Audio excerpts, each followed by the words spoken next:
Nice to see you again. You can put that on our list of places that we've met We'll this cinema as well. I said to you before, congratulations on the film. I wanted to ask you specifically. I read that you spent a lot of time out in Australia before the film got started, and you lived on farms or all this other stuff. Why was that important to you to kind of immerse yourself in the character and also your surroundings, I guess? Well, Justin offered an opportunity to really go in with the character, and he offered an experience where I think also just me as a person and as an actor was just really keen to. This felt like an opportunity to give something your all. You know, I was completely free to give myself completely to the project, and I wanted to sort of see how that felt. You know, you hear stories of people when they spend proper time on it, like sort of kind of becoming the role, and I wanted to have a go at doing that really.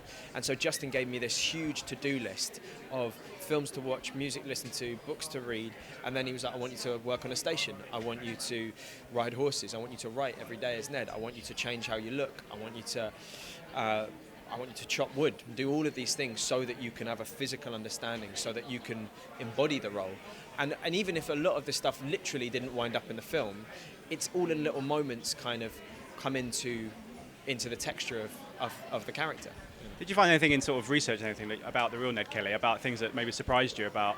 Because he's a subject of a lot of fiction and a lot of fact, and it's kind of got there's kind of a grey area with him, isn't there? I mean, I think I was... one thing that surprised me, to be honest, is how, you know, I think go to the gym a couple of times a week, you think you're in okay shape. And I didn't realise how soft my hands were. And I mean that sort of both literally and figuratively, in terms of, you know, like you can lift dumbbells and all of that kind of stuff, but building a fence is really difficult, or lifting a saddle, all of that, like the kind of in between, like working with your hands. I don't work manually enough. Like my life is kind of, you know, in terms of work, oftentimes it's so hypothetical. You know, it's all about imagining yourself somewhere, and oftentimes even that is a rarity to do it. But to properly spend time, like working with these dear friends who are working on their property and helping my friend Jeff build a fence and digging the holes to put the fence post in, it's backbreaking work. And, you know, even just hammering nails in, like Jeff would be there like 1, 2, the nail was in. I'm there about 6 times, you know, missing the nail.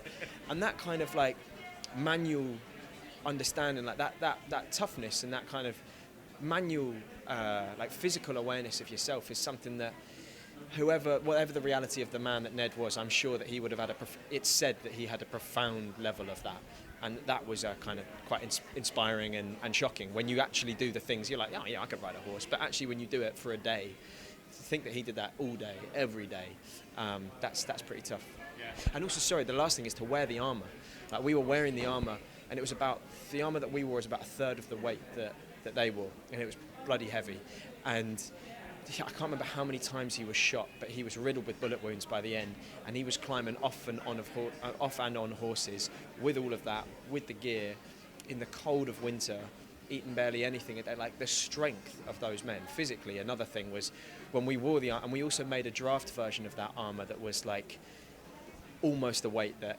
That's my sister there. Like almost the weight of the armour that he would have worn, and it was, excuse my French, really, really bloody heavy. You know, so just the physical toughness of them is something that was shocking. Yeah. There's a great cast in this as well, as we spoke about earlier. But I wanted to ask you about the young actor that plays the younger version of Ned Kelly. Was there a moment where you guys spent some time together, or did Justin kind of want to keep you apart to both give your kind of open interpretation of the character at those different ages? No. We basically had a 4-week rehearsal period together. And Orlando was very present throughout all of that, and we did like a lot of exercises that would kind of bond all of us, you know, be it playing music, dancing. You know, Ben Corbett, who plays Red Kelly, is a musician, and he's got this incredible stage presence, this kind of very liquid but physical, kind of androgynous but then really butch, quite violent stage presence, and that dancing became an inspiration to the movement for all of us, and Orlando was partaking in that. And every day that Orlando was on set, I used to go and watch him work, because often there was so much improvisation as well. I wanted to be sure that I didn't want to just do it via the script, because some of the stuff that Orlando came up with was, you know, wasn't on the page, and his memories are my memories, so I wanted to be there for that. Yeah. Just as a final question then, obviously 1917 had great success and everything else. It looks like you're potentially going to be in a Kinks film with Johnny Flynn. Is that something that's happening? Are you in preparation, or is it still kind of in the mix? It's funny, that one kind of sticks around. In all honesty, I don't know what's happening. That was a few years ago and that was going to happen, and it fell through.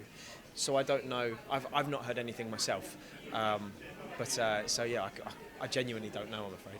Because there's a big renaissance with like Elton John. It's going to be a Bee Gees movie now. Obviously, there was Freddie Mercury, so there's a good platform for it, I guess. Yeah, definitely. I mean, the Kinks, they're an amazing band, you know, like prolific. So yeah, I don't know. But at the minute, that was something that was a wee while ago. So I don't know where it stands at the minute. Fingers crossed you get to do it. Lovely to see you again, mate. Nice to see you. Nice to see you. Ladies and gentlemen, you're watching Hey You Guys! Hey You Guys, huh? Hey, you guys. Is that from the Goonies? It is indeed, yeah. Nice. Hey,